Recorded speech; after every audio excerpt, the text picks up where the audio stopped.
Bonjour à tous. Bon, j'ai un peu perdu ma voix entre le premier culte et le deuxième. Donc, je vais faire mon mieux de tenir jusqu'au bout. Ça va bien se passer. Donc, ne soyez pas distraites par la condition de ma voix ce matin. Je vais faire mon mieux de ne pas non plus être distraite. Je me rappelle la toute première fois, ce sujet de grandeur est particulièrement touchant pour moi. Je me rappelle quand j'étais plus jeune, et la toute première fois dans l'école de dimanche, où j'ai rencontré vraiment ce concept de la grandeur de Dieu. J'avais peut-être 8 à 9 ans, et l'animatrice dans la classe, elle a dit « Prenez un papier », elle a distribué le papier pour tout le monde. Et dans ce papier, vous allez imaginer quelque chose qui n'existe pas. Vous allez créer dans votre tête quelque chose qui n'existe pas encore sur cette terre. Vous allez dessiner après l'objet ou la création, et puis on va discuter ce que vous avez créé dans vos imaginations. Allez-y. Donc on réfléchit, on se torture l'esprit pour essayer d'imaginer quelque chose, créer quelque chose qui n'existe pas du tout sur cette terre. Donc quand tu as 8, 9 ans, 10 ans, on ne réfléchit pas hyper profond encore pour l'instant, mais toutes nos suggestions ont échoué. Il y avait des idées comme un bateau qui vole. Oui, un bateau qui vole, ça n'existe pas. Mais si, il y a des bateaux qui existent déjà. Il y a des avions qui volent, donc c'est un peu le même concept, ça existe déjà. Ok, bon. Un chat avec des écailles comme un poisson. Ben non, il y a déjà des chats, il y a déjà des poissons avec des écailles, c'est rien de nouveau, ça existe déjà. Personne n'était capable de réfléchir à créer quelque chose qui n'existait pas déjà sur cette terre. C'était impossible. Et encore des années plus tard, même ça m'est arrivé dernièrement, je me dis, mais il faut que ça soit possible de penser à quelque chose, un truc qui n'existe pas, un truc que je peux juste imaginer qui n'a pas d'existence déjà sur cette terre. Et si on veut vraiment être fidèle au défi d'imaginer quelque chose qui n'existe pas du tout encore sur cette terre, on serait obligé de créer quelque chose qu'on pourrait décrire comme ça. C'est un truc d'une forme qu'on ne peut pas expliquer parce que ça n'existe pas, avec une couleur qu'on ne peut pas expliquer parce que ça n'existe pas, avec une matière qu'on ne peut pas expliquer parce que ça n'existe pas, et ainsi de suite. Vous voyez, c'est impossible de créer quelque chose qui n'existe pas du tout sur cette terre. On peut essayer, on peut faire l'effort, mais je pense que c'est pleinement impossible de le faire. Par contre, Dieu, quand il a créé cette terre, l'univers, il a tout créé de rien. Rien n'existait avant sa création. Et quand il a créé tout ce qui existe aujourd'hui, il a tout créé de rien. Il a inventé par sa puissance tout ce qu'on voit. De rien du tout. À l'âge de 8-9 ans, ce défi était... ça m'a captivée, je me dis, mais il faut que je sois capable de penser quelque chose. Et je réfléchis, mais j'étais juste obligée de me dire, mais wow, Dieu est vraiment grand.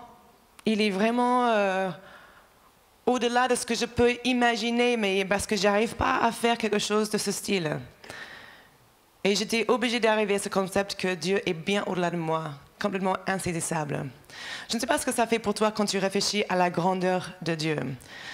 Ou si tu veux essayer de faire le défi d'imaginer quelque chose qui n'existe pas encore, de faire un petit dessin de cette chose qui n'existe pas encore.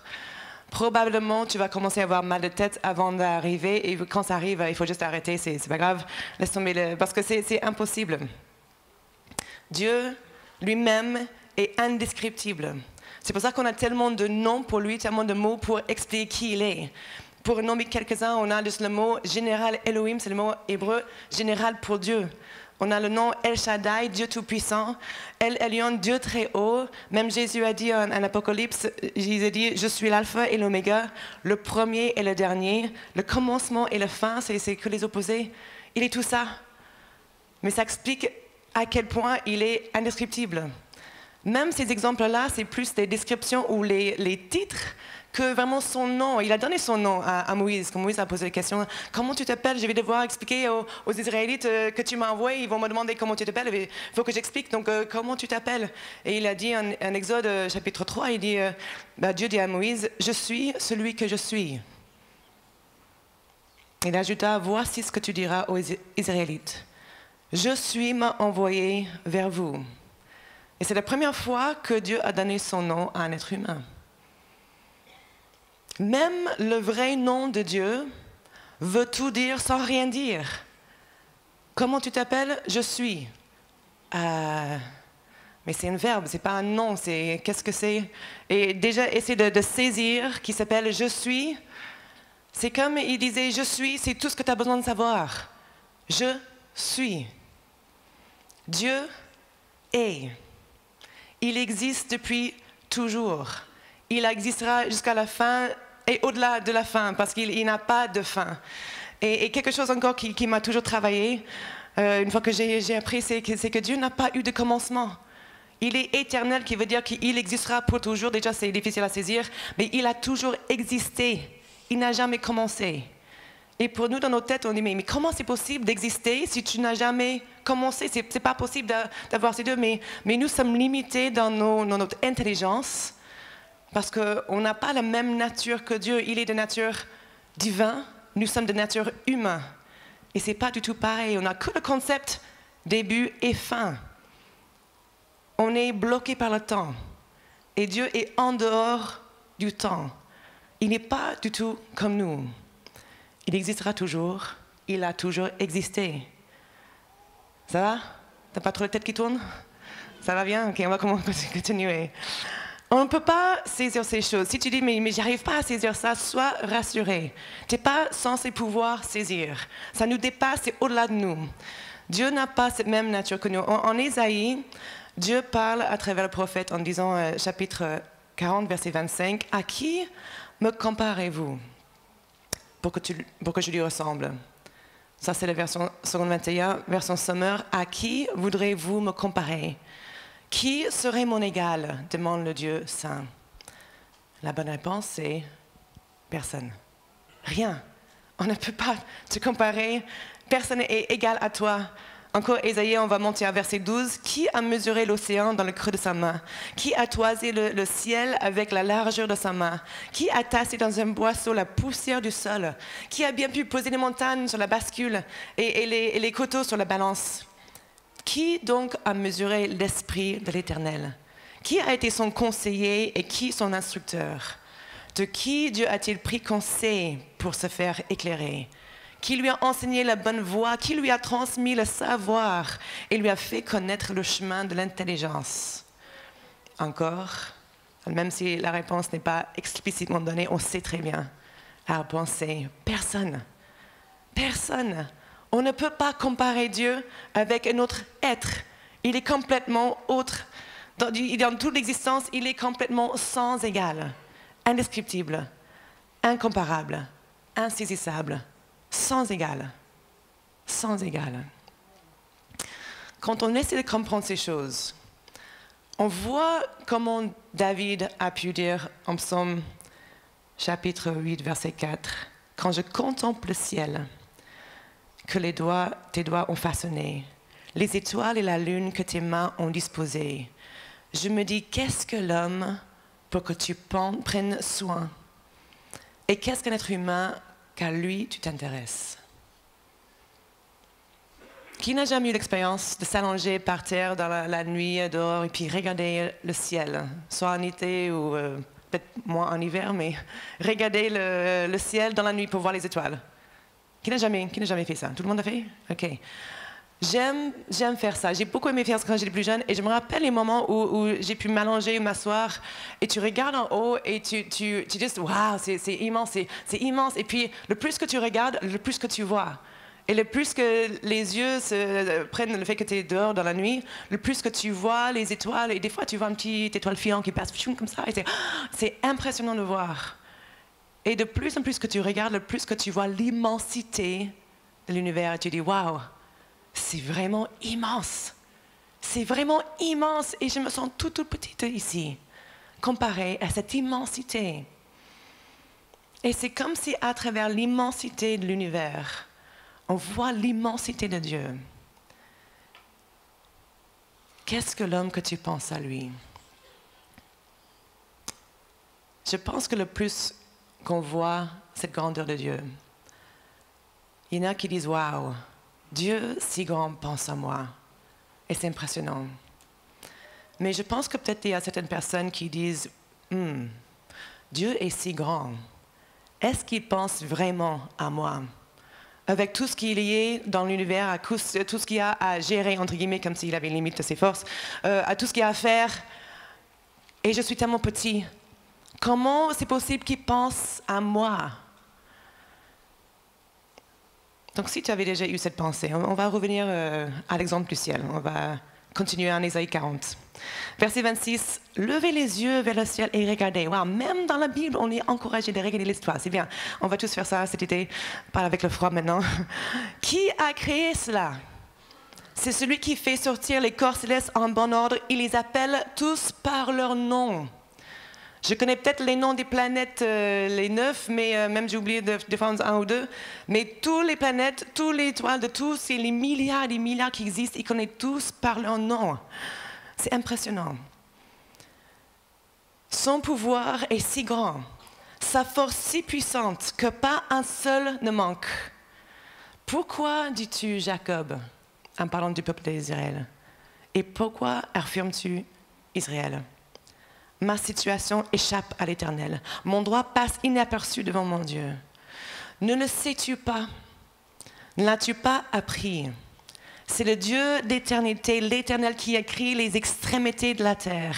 Il ne se fatigue pas, il ne s'épuise pas, son intelligence est impénétrable.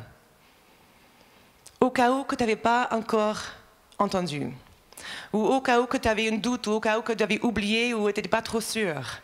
Si notre Dieu, le Créateur, est capable d'appeler tous les corps célestes par leur nom et en ordre, comment serait-il possible que ce Dieu ne te voie pas? Comment serait-il possible que ta situation échappe à l'Éternel? Si tu ne savais pas, si tu n'avais jamais appris, et c'est possible, peut-être quelques personnes qui sont là pour la première fois, quelqu'un qui regarde par Internet pour la première fois, tu n'avais jamais entendu, si tu n'as jamais appris, ou peut-être si tu as oublié ou tu t'es laissé convaincu par un mensonge. Le Dieu d'éternité a créé les extrémités de la terre. Son intelligence est impénétrable. Autrement dit, rien ne l'échappe. Autrement dit, il sait tout. Encore autrement dit, il voit ta situation. Maintenant, il y a deux catégories de personnes qui écoutent, qui sont peut-être concernées par ce message.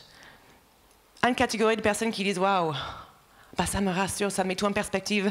C'est tout ce que j'avais besoin d'entendre, merci, ça m'aide. Ok, merci Seigneur, je vois différemment maintenant la situation. » Et il y a peut-être une deuxième catégorie de personnes qui disent « Ah bah super, Dieu me voit. Pourquoi mes circonstances ne changent pas? Pourquoi il ne fait rien pour venir en aide ?»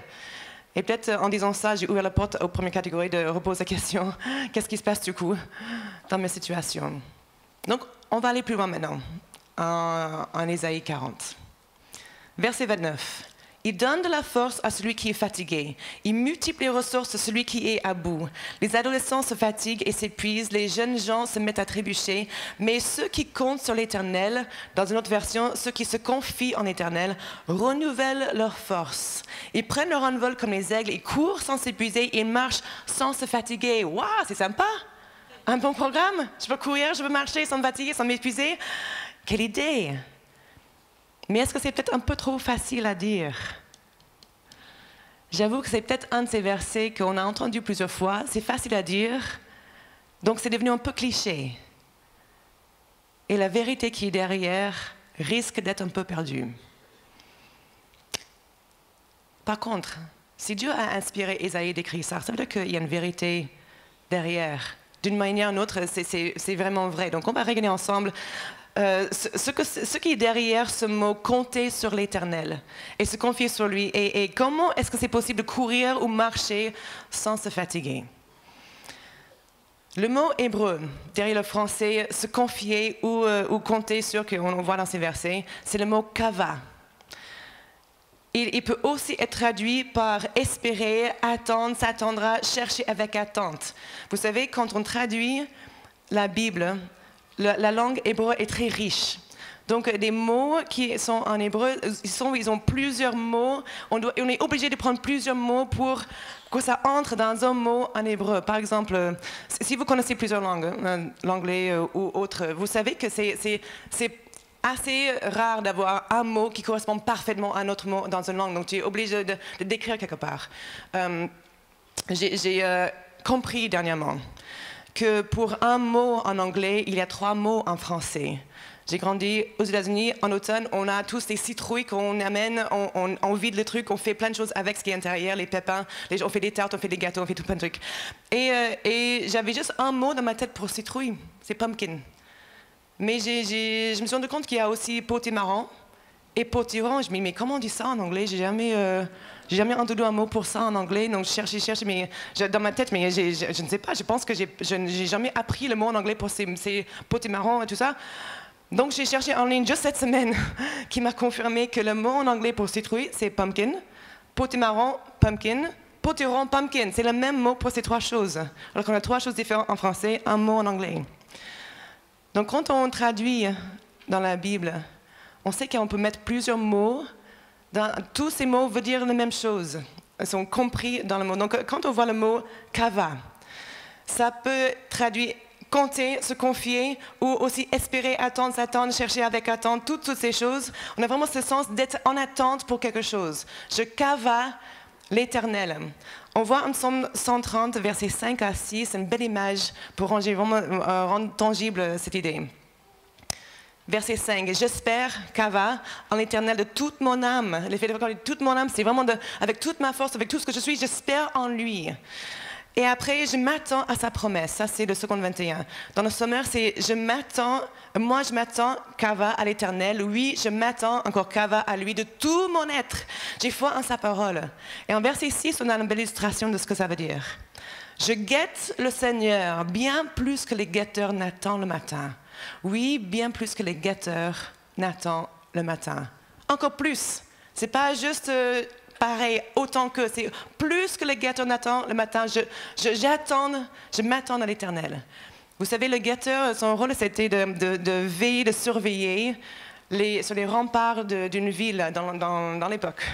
Donc, il montait dans un tour, un lieu sur les murailles, et il veillait et surveillait. Et s'il était de garde de nuit, et toute la nuit, il devait surveiller et veiller pour voir s'il y avait des ennemis qui approchaient pour sonner l'alarme, ou pour voir s'il y avait des animaux ou des personnes qui allaient prendre dans la récolte pour être sûr qu'on avait toute la nourriture nécessaire.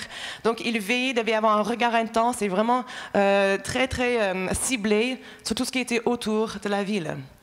Et j'imagine quand il voit la lumière arriver de l'aube, il était content. Ah, la lumière, bien sûr, c'est fini. Je peux me lâcher un petit peu. Et la personne va prendre le relève et je vais pouvoir faire autre chose maintenant, soit dormir, soit continuer la journée, peu importe. Mais le fait de voir la lumière arriver, il avait confiance probablement que le matin allait venir. Probablement, il ne s'est jamais dit, si le matin ne vient pas, qu'est-ce que je vais faire? Je vais rester tout le reste de ma vie ici, bloqué comme ça. Il savait que le matin allait venir. Il avait cette confiance. Il attendait, il surveillait, mais avec confiance que le matin allait venir. Quand il cherche, quand il voit tout ce qui est devant lui, il sait que c'est possible quand on veut vraiment mettre notre vie à vivre comme ce guetteur, comme si on veut vivre ce passage. On sait qu'on a une chose à faire. Si je veux me positionner par rapport à ce qui est dit ici, je m'attends à l'Éternel. Je compte sur lui, je me confie en lui, je kava l'Éternel. Ça veut dire que je m'attends avec anticipation, avec confiance qu'il est là, qu'il est à l'œuvre. Et je n'ai pas à m'inquiéter que peut-être le matin, entre guillemets, ne va pas arriver. Est-ce que vous avez déjà eu l'expérience d'attendre quelque chose avec impatience, avec patience, mais un petit peu d'impatience en même temps? Comme par exemple, à l'aéroport. Tu pars à l'aéroport, quelqu'un qui est censé arriver, tu dis « Ah oui, j'ai hâte de voir cette personne, j'ai pas vu cette personne depuis des années ou peut-être des mois, et puis elle va arriver et j'ai hâte de la voir. » Donc tu arrives devant la porte des sorties et tu vois sur l'écran « Ah, le vol est atterri, donc ça veut dire que c'est juste une question de temps. Il faut qu'elle descende de l'avion, elle aille chercher les bagages, elle vienne avec les bagages et puis peut-être passer par le douane. Mais elle va venir, elle va sortir. Donc tu regardes, tu surveilles avec anticipation. Tu sais que la personne va venir. Et tu anticipes leur arrivée et tu as hâte que ça vienne. Ou peut-être ta sœur ou ta belle-sœur est enceinte, donc tu sais, tu attends la fin de la grossesse. Tu es loin, donc tu ne peux pas être là quand elle va accoucher. Mais là, tu viens avoir une nouvelle. Ah, elle a perdu les os. Ça veut dire que c'est qu'une question de temps, ça va venir. Donc tu as hâte d'avoir les nouvelles. Tu sais que le travail est en cours et c'est une question d'heures. On espère que ce n'est pas plus que quelques heures, ça peut être très long des fois, mais tu sais que tu regardes, tu guettes ton téléphone, tu dis « Ah, ça va venir », tu cherches tous les quelques minutes, au cas où tu n'as pas entendu le message arriver, tu guettes ton téléphone, elle va venir, et toi, tu auras cette photo de ce bébé qui est arrivé. Ou peut-être tu as commandé quelque chose en ligne, une jolie paire de bottes, tu dis « Ah ». Ça va venir, j'ai hâte. Tu imagines déjà l'ensemble que tu vas mettre avec les bottes et tu as hâte de les mettre. Donc tu dis, OK, le temps que ça soit livré, dans 2 semaines, ça sera ici. Et tu as hâte que tu sais que ça va venir. Tu attends l'arrivée. Tu guettes la porte quand le jour arrive où c'est censé être livré. Tu regardes plusieurs fois et tu sais, tu anticipes l'arrivée de ces bottes que tu as juste envie de les mettre et puis utiliser. Donc ça tarde. Tu vas vers la porte, tu ouvres, tu regardes. Est-ce qu'il y a un livreur qui arrive? Non, d'accord, tu sonnes, voiture, hop, OK, ça fonctionne. Donc, je vais juste attendre. Tout va bien, il faut juste que j'attende. Mais j'ai hâte que ça arrive. Parce que je sais que c'est censé venir. J'ai confiance que ça va venir. Et j'ai hâte que ça vienne. Donc, je patiente. Même dans l'impatience, je me patiente. Je cherche, je regarde, j'attends dans l'attente. C'est ça, Kava. C'est ça, Kava. Et quelque part, dans l'acte de Kava, l'Éternel, il y a un renouvellement de force qui se produit. Quand je kava quelqu'un à l'aéroport ou quelque chose qui doit arriver et puis la chose vient, je suis heureuse. Mais ce n'est pas pareil que quand je kava l'Éternel. Et je pense que la différence, c'est ici. Il y a une fatigue physique qu'on pourrait vivre qui est liée aux événements dans nos vies. On dort moins bien parce qu'on a beaucoup de travail. Les choses à rendre dans un certain temps, soit dans les études ou dans les projets au travail. On doit veiller tard, même des fois faire les nuits blanches pour finir avant le deadline et pour rendre le travail qui est là. Peut-être on a des enfants en bas âge qui se réveillent dans la nuit, donc nous aussi on se réveille dans la nuit et ça produit une fatigue physique. L'accumulation fait « Ah, on est vraiment fatigué, on sent la fatigue, ça se fait ressentir ». Et le seul remède pour ça, c'est le sommeil. C'est physique, on ne peut pas faire autre chose, il faut juste dormir. Ça viendra, les études vont finir, le projet sera fini, les enfants vont apprendre à dormir la nuit, on va pouvoir faire une nuit complète. Au nom de Jésus, et ça rassure, oui, je parle d'expérience. Mais parfois, la fatigue n'est pas physique. Parfois, la fatigue est morale, émotionnelle. Et c'est lié aux circonstances compliquées, pesantes. Et ce n'est pas forcément un manque de sommeil, même si ça peut produire des fois un manque de sommeil. C'est l'enchaînement d'épreuves, le stress, l'angoisse qui est liée à ces épreuves. Et on a l'impression de ne pas voir le but du tunnel. On ne voit pas la solution qu'on cherche. Et c'est l'accumulation de fatigue générale qui n'est pas physique, mais c'est émotionnel, c'est moral. On a un poids sur nous. C'est possible de vivre un renouvellement de mes forces, dont Ésaïe parle ici. Et ça arrive dans 2 moyens quand je kava l'Éternel. Tout mon être, sans laisser un coin pas inclus, tout mon être espère en lui. Je m'attends à lui de toute mon âme. Ma confiance est pleinement en lui. Et aussi quand je saisis le fait que Dieu est incomparablement grand, immense et sans égal dans tout ce qu'il est. quand je combine ces deux choses, quand je cava l'Éternel bien plus que je cava une paire de bottes, je sais que ma confiance est en lui, lui qui est tout-puissant. Ma confiance est dans sa bonté, son amour, le fait qu'il maîtrise tout. Ma confiance est dans son immensité et sa grandeur, son incomparabilité, si je peux dire des choses comme ça. Et avec ces deux axes, le fait de m'attendre à lui, de caver à l'Éternel, et le fait de savoir avec certitude qu'il est immense et capable de tout faire, ça change quelque chose. De savoir que je m'attends à lui et c'est ce Dieu-là sur lequel je m'attends. Ce n'est pas un autre Dieu. Ma conclusion est seulement, ne peut être seulement que rien n'échappe à lui. Mes situations, mes problèmes ne sont pas égales à Dieu, parce qu'il est sans égal. Donc avec ces vérités solidement ancrées en moi, ma perspective change, mon courage revient et ma force est renouvelée. Mais quel type de force? À la fin du verset 31, on lit « Ils prennent leur envol comme les aigles. Ils courent sans s'épuiser et marchent sans se fatiguer. » Et ça, c'est le parti où je me dis « Mais comment ça? C'est facile à dire, mais comment est-ce que ça peut être vécu vraiment ?»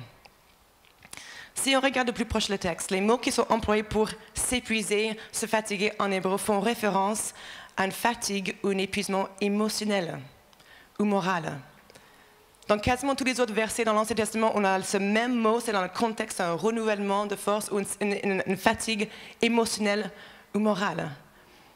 Quand je contemple la grandeur de mon Dieu, son immensité, sa puissance, sa grandeur, et je médite là-dessus, ça veut dire que je ne permets pas à cette pensée de quitter ma tête, ma perspective. Je reste sur qui il est. Ça me permet de voir les choses autrement. L'impact de cet acte de caver l'Éternel avec la certitude de qui il est, sa grandeur, sa puissance, ça change mon perspective, ça change ma position dans mes pensées.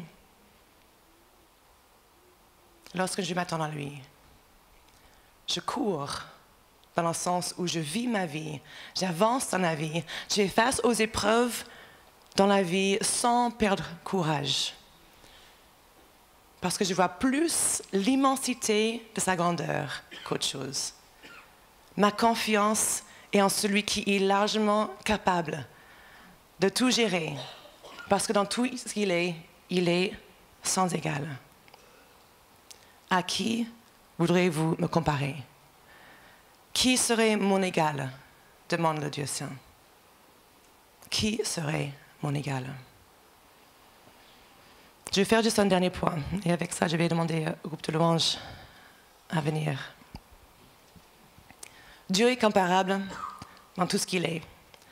Ça veut dire qu'aucune possibilité de comparer avec autre chose. Je ne peux pas le comparer, c'est impossible. Il est incomparable. Contre quoi pourrais-je comparer Dieu? Mais Dieu voulait que sa création, que nous, on puisse le connaître. Il sait qu'il nous dépasse. Il sait qu'on ne peut pas saisir. Il sait qu'on est juste devant lui. Parce qu'on est tellement différents, on est tellement pas comme il est. Donc, il s'est révélé à nous par Jésus-Christ. Et là, on peut voir Dieu. On lit en Colossiens 1,15 que le Fils qui est Jésus est l'image du Dieu invisible, le premier-né de toute la création. Quelques versets plus loin, verset 19, on lit « En effet, Dieu a voulu que toute sa plénitude habite en lui ». Aussi en Hébreux 1, verset 3, on lit « Ce Fils, Jésus, est le rayonnement de la gloire de Dieu et l'expression parfaite de son être. Il soutient toutes choses par sa parole puissante et après avoir accompli la purification des péchés, il siège dans les cieux à la droite du Dieu suprême. » En Jésus, Dieu s'est rendu tangible, saisissable, visible. Et ça, l'incarnation de Dieu en Jésus-Christ nous montre le cœur de Dieu. Ça nous révèle que Dieu est conscient que l'être humain ne peut pas pleinement le comprendre ou le saisir, mais que ce n'est pas possible pour lui que ça reste comme ça, qu'il y a toujours ce fossé entre nous. Dieu a donné tout ce qu'il fallait pour qu'on puisse voir qui il est Et Jésus est venu nous révéler Dieu le Père. Mais ça ne veut pas dire que Jésus est la version réduite de Dieu. À la même manière que Dieu est au-dessus de nous, au-dessus de toutes choses par sa nature divine, Dieu a donné à son Fils un nom qui est au-dessus de tout nom. Pierre l'a bien dit quand il a exprimé devant les experts de la loi, il a dit « Il y a de salut en aucun autre ». Car il y a sous le ciel aucun autre nom qui a été donné parmi les hommes par lequel nous devions être sauvés, dans les livre des Actes. Et encore l'apôtre Paul, en parlant de Jésus, il dit Dieu l'a élevé à la plus haute place et lui a donné le nom qui est au-dessus de tout nom, afin qu'au nom de Jésus, chacun plie le genou dans le ciel, sur la terre et sous la terre, et que toute langue reconnaisse que Jésus-Christ est le Seigneur à la gloire de Dieu le Père. Même dans l'œuvre de la croix, notre Dieu reste incomparable. Il n'y a aucune autre histoire dans toute l'histoire de l'humanité qui ressemble à cette histoire. Aucun autre plan de salut pour sauver l'humanité n'existe ailleurs. Parmi tous les autres peuples, toutes les autres histoires dans l'humanité, depuis le début de l'histoire, n'existent. Dans la puissance de la mort et résurrection de Jésus, Dieu reste sans égal. Cherchez. Si vous ne croyez pas ce matin, cherchez. Vous n'allez trouver nulle part un plan de salut, un plan pour sauver toute l'humanité par la grâce. Où Dieu lui-même, dans toute son immensité, toute sa puissance, a donné sa vie pour sa propre création. Ça n'existe nulle part, à part en Jésus. Celui qui a reçu le nom qui est au-dessus de tout nom, au nom de Jésus, tout genou fléchisse et toute langue confesse que Jésus-Christ est Seigneur, à la gloire de Dieu le Père. Nous allons proclamer ce matin ces vérités. On va se positionner dans la parole de Dieu, dans ce que Dieu dit, ce qu'il est, ce qui nous sommes. Et que Dieu se révèle à chaque cœur de chaque personne qui est ici ce matin, chaque personne qui regarde par Internet, qui révèle qui il est à chaque cœur, qu'il n'y a aucune comparaison avec notre Dieu. Et puis je vais revenir à la fin.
bouche. Il y a une puissance quand nous confessons le nom de Jésus. Jésus, j'ai besoin de toi. Jésus, j'ai besoin de ta délivrance. Jésus, j'ai besoin de ta paix. J'ai besoin de ton réconfort. Déclare-le ce matin. Dis Jésus, sans toi je suis perdu, car sans toi je ne peux rien. Mais disons-le avec nos bouches, confessons que son nom est au-dessus de tout nom. Il n'y a pas de Dieu comme notre Dieu. Amen. Est-ce qu'il y a quelqu'un dans ce lieu qui croit dans ces paroles? Est-ce que vous êtes là ce matin à dire notre Dieu est au-dessus de tout nom? C'est au nom de Jésus que tout genou fléchira, que toute langue confessera qu'il est le Seigneur, il est le roi, le maître en toute situation. Amen. La terre a tremblé, il est ressuscité notre Dieu et il règne d'éternité en éternité. Amen.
On veut prendre conscience ce matin de tout ce que ça veut dire pour nous.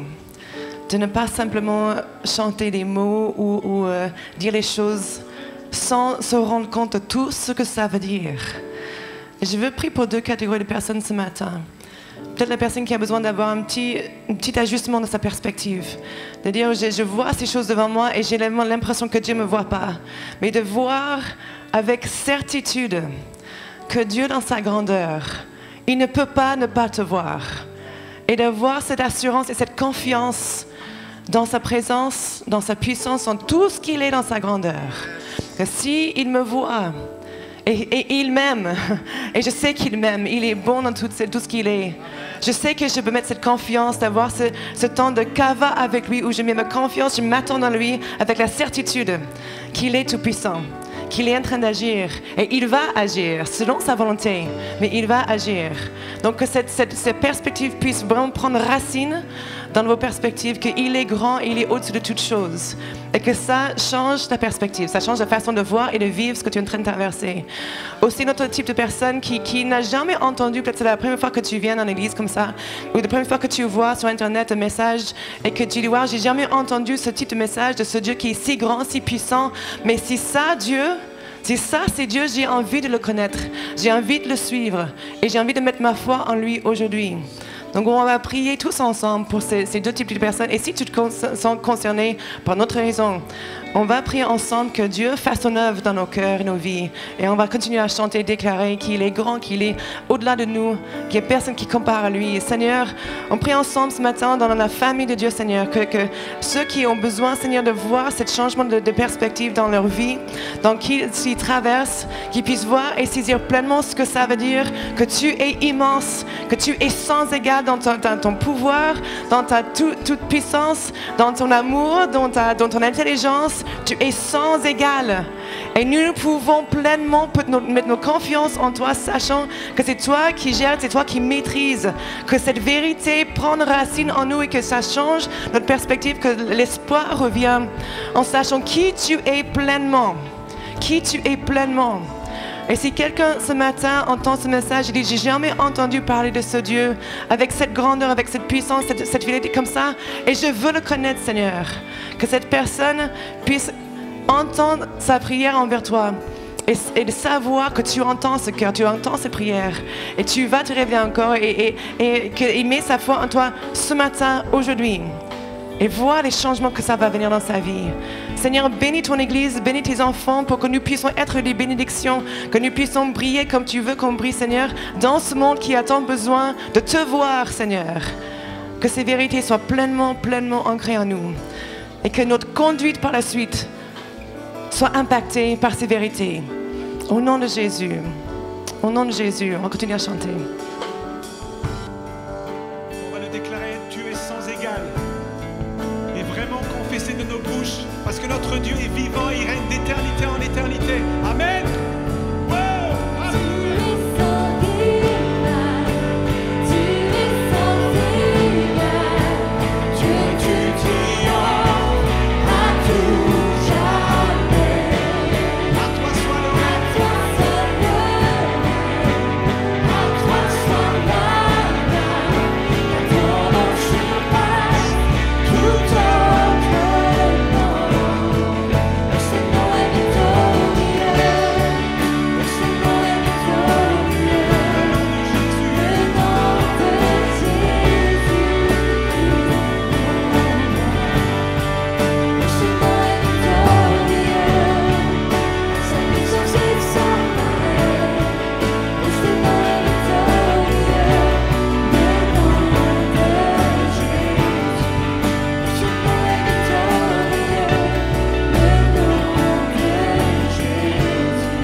Je sais pas, mais ça requinque. Quand on commence à louer Jésus, à le déclarer. Vous savez, ce qui est extraordinaire, c'est que vous sortez de ces salles, et si vous êtes donné à Jésus, Christ, il vient en vous, et vous pouvez continuer à lui parler, à l'adorer, à le louer. Dieu n'a pas fini avec nous. Waouh, c'est bon.